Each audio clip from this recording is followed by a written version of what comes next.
Tell me a little bit about the process. So if I've got those characteristics, or I'm practicing those behaviors, how does the process come in so I can make this part of what I do every day? Sure. There's a great saying, without process, they don't do it on purpose. And we talk about how do we help people learn how to develop a business relationship when people should just be able to ad-lib their way through that. So I came up with 5 steps through all of my research, my experiences, the successes, and the failures that I had along through my career. There's only 5 things you need to do. I mentioned them earlier. You need to be able to establish common ground. You have to find a way into that business relationship. That's the first step in the process. Once you're credible, once you've established common ground, usually through the inquiries that you make, then your colleague, your client starts asking you to do things for them. Give me an example of that, of establishing the common ground and then someone asking you to do something. Well, there's 2 aspects of common ground, business and personal. And we all dread that first meeting when we have to sit down with someone for the first time and they've got the money and you've got the stuff.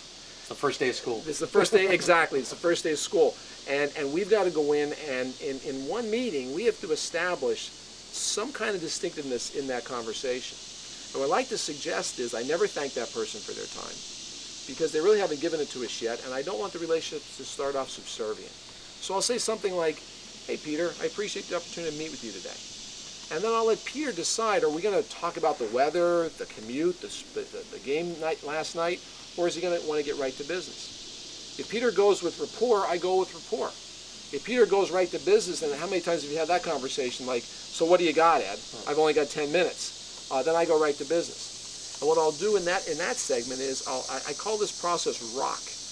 Rapport, we go business or personal with rapport, and then I'll go right to the objective for the meeting. Well, Peter, what I'd like to do today is share a little bit about myself and our firm. Learn about and be specific about what I want to learn about. So Peter knows, hey, this guy means business. He's here to talk about business, and he's thought about what he wants to learn about. Maybe it's his project. Maybe it's his company. Who knows? But have that ready. So that by the time we're finished our meeting, Peter, then we can decide whether we should have another meeting.